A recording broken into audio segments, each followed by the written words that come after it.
اس وقت پورے ملک میں لاک ڈاؤن ہے، تو ایسے میں جمعہ کیسے ادا کیا جائے گا؟ کیونکہ ساری دنیا کے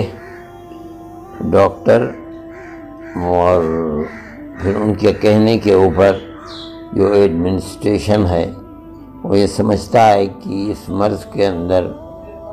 اگر لوگ آپس میں ایک دوسرے سے ملیں اور کوئی ایک آدمی بھی اس مرض سے متاثر ہے تو دوسرے لوگ بھی متاثر ہو جاتے ہیں۔ اس لیے گورنمنٹ بھی اس پر سختی کر رہی ہے، ہر گورنمنٹ، کہ آپس میں لوگوں کو چاہے وہ مذہبی جگہ ہو یا غیر مذہبی ہو ایک دوسرے کے ساتھ جمع نہ ہو سکیں۔ یہی وجہ ہے کہ پورے بازار بند ہیں، شہروں کے اندر کرفیو جیسی صورت ہے۔ اس لیے مسلمانوں کو بھی اس سلسلے کے اندر محتاط رہنا چاہیے، اور ایسی صورت کے اندر جبکہ پوری دنیا اس مرض کی لپیٹ میں ہے، بہتر یہی ہے کہ مسجدوں کے اندر اپنی اجتماعیت کو کچھ دن کے لیے ملتوی کر دیں، لیکن اس کا یہ مطلب نہیں ہے کہ مسجدوں کو بند کر دیا جائے۔ اذان ہو،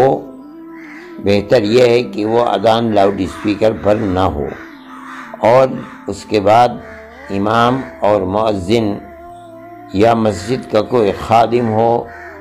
تو وہ جماعت کر لیں تاکہ مسجد جماعت سے خالی نہ ہو۔ اگر ایک دو آدمی اور بھی ہو جائیں تو اس میں کوئی مذائقہ نہیں ہے، لیکن اجتماعیت بہت بڑی جیسے عام دنوں کے اندر ہوتی ہے نہ ہونی چاہیے۔ اور لوگ اپنے گھروں کے اندر اپنے بچوں کے ساتھ جماعت کریں اور گھروں کے اندر نماز پڑھیں۔ یہ حکم پانچوں نمازوں کا بھی ہے، اور یہی حکم جمعے کے دن کا بھی ہوگا۔ اگر ایڈمنسٹریشن آپ کو اجازت نہیں دیتا ہے اور اس کی پابندی کرتا ہے کہ آپ مسجدوں میں اس جگہ جمع نہ ہوں، تو بہتر یہی ہے کہ جمع نہ ہوں، اذان ہو، مختصر سا خطبہ بھی ہو، اور دو چار آدمی نماز پڑھ لیں۔ باقی لوگ اپنے گھروں کے اندر ظہر کی نماز بھی پڑھ سکتے ہیں اور جمعے کی نماز بھی ہو سکتی ہے۔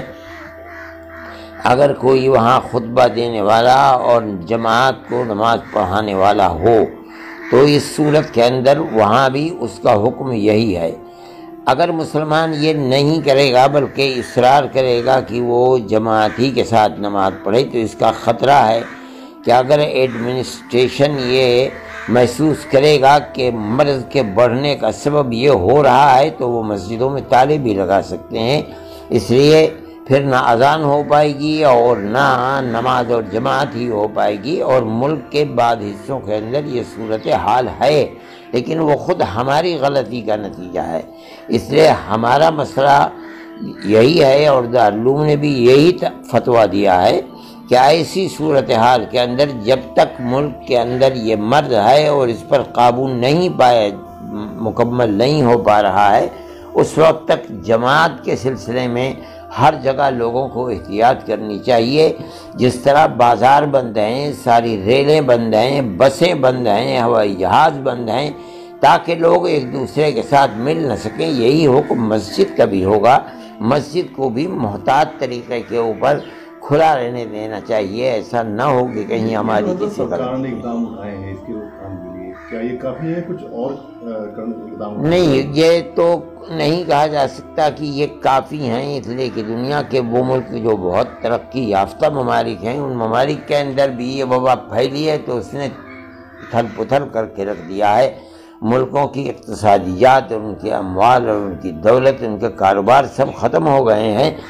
تو میں کہتا ہوں کہ یہ ایک بہت بڑا طریقہ ہے حفاظت کا، یہ نہیں ہے کہ یہی طریقہ ہے۔ اس کے ساتھ ساتھ دوائیں ہیں، اس کے ساتھ ساتھ احتیاط ہے، کھانے پینے کی احتیاط ہے، لیکن یہ مرض کے پھیلنے کا ایک بہت بڑا ذریعہ ہے کہ مریض بھی ہوں اور لوگ صحت مند آئیں اور ان مریضوں کے ساتھ اٹھتے بیٹھتے ہیں، اس بنیاد کے اوپر ان کو مرض لگ جاتا ہے۔ ایک تازہ معاملہ آیا ہردوئی کا،